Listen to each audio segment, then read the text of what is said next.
Hey guys, welcome back. In today's quick video, I'm going to explain how to download music in Lark Player and also clear up a big misunderstanding a lot of people have about this app. So first off, make sure you have Lark Player installed on your phone. Once it's installed, go ahead and open it. Tap Get Started and allow all the permissions it asks for. Now, as you can see here, I already have a few songs showing up in my library. But here's the important part. Lark Player does not let you download music from the internet. It's not connected to any online music service.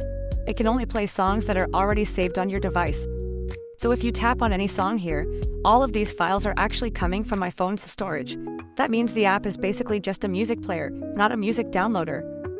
If you want to add songs to Lark Player, you'll need to download your music using another website or app. Once the files are saved on your device, Lark Player will automatically detect them and show them in your library. And that's pretty much it. If you have any questions, feel free to drop a comment below.